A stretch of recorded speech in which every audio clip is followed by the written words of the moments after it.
Good morning বন্ধুরা, তোমরা সবাই কেমন আছো? আশা করছি তোমরা সবাই ভালোই আছো। এখন বাজে বেলা 10টা, তাও তোমাদেরকে গুড মর্নিং বললাম খাওয়া দাওয়া করার পর। আর দেখলে তুমি কোথায় এসেছি তোমাদের বললাম, এটাই ছিল তোমাদের জন্য সারপ্রাইজ। কি বলবো, অনেকটাই খুশির সাথে দুঃখও আছে। কাল আবার যেখানে যাবো সেখানে চলে যাবো, মানে বাড়ি ফিরবো কালকে। চলো বাদ দাও, দেখতে থাকো কন্টিনিউ ব্লগটা। এখানে এসেই তো তোমাদের বললাম আমরা যাচ্ছি মামার বাড়িতে।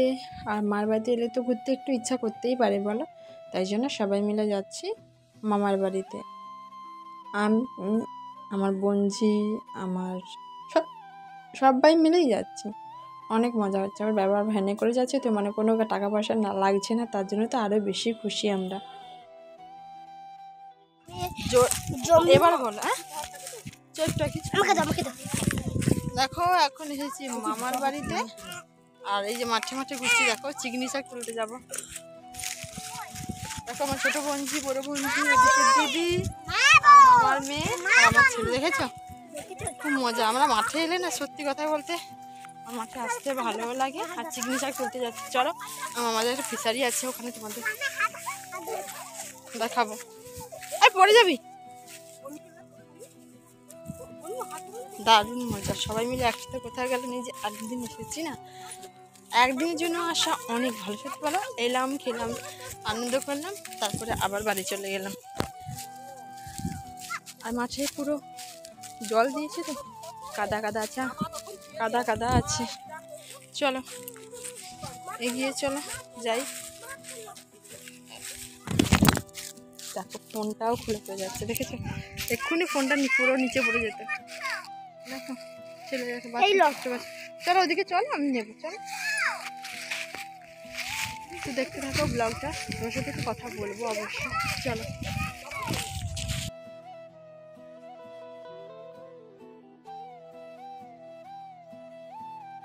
থেকে এই সবে এলাম, এসে ওরা ওখানে বসে টিভি দেখছে। আমি এখনো দেখো জামা কাপড় এখনো খুলিনি, এই গিয়ে খুলবো, তারপর যা করে করবো তো তোমাদের সাথে তখন কথা বলবো। আজকে তো সেরকমভাবে তোমাদের সাথে মানে কোনো কিছু বলা হয়নি, যতটা পেরেছি বলেছি। কিন্তু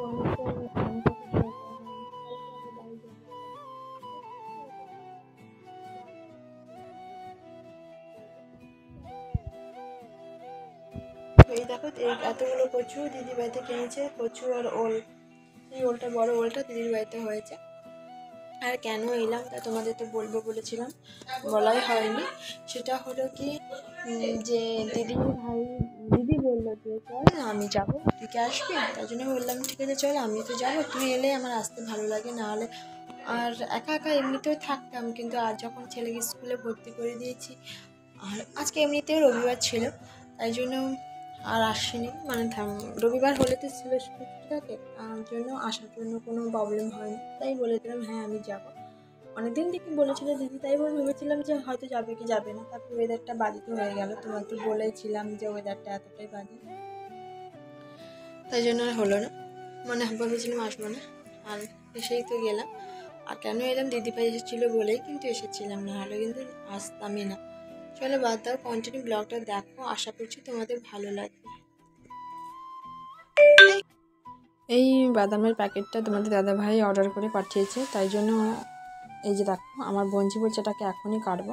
আমি বললাম না থাক, আমি বাড়ি গিয়ে কাটবো। যখন বলছে ও না আমি এখনই কাটবো, তাই জন্য ওই যে দেখো ও কাটছে। আর ও কাটতেই পারছে না, আরও ওটা বাড়িতে খায়, তাই জন্য ও শুকনো খাবে। এটাতে জলে ভিজিয়ে খাওয়ার নিয়ম, কিন্তু ওটা শুকনো খাবে।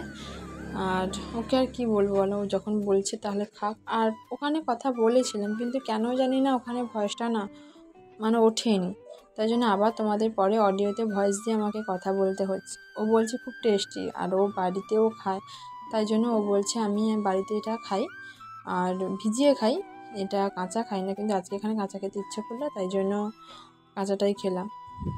কত কথাই বলেছিল, কিন্তু কি করব বলো, ওর কথাই শোনা যাচ্ছে না, তাই জন্য আর বলতে পারলাম না। তারপর দেখো সবাই এখন ক্লান্তি, এখন সবাই ঘুমোতে যাব। আর এখন বাজে রাত 11:30 বেজে গেছে। আর অডিওতে কথা তোমার সামনাসামনি কথাটা বললাম না, কারণ অনেক রাত হয়ে গেছে তো। তাই জন্য তোমাদের সাথে অডিওতে কথাটা বলে নিলাম। ওকে ওষুধ খাওয়াচ্ছেও, ঘুমিয়ে পড়েছে, আর আমি বসে বসে ভাবছি কখন ঘুমবো। আমারও প্রচণ্ড ঘুম পেয়েছে। তো চলো, ভিডিওটা কেমন লাগলো অবশ্যই কমেন্টে জানিও। আর মামার বাড়িতে গিয়ে তো কত মজা করলাম তা তোমাদের তো অবশ্যই দেখালাম। তো আমার ইউটিউব ফ্যামিলি সবাইকে টাটা।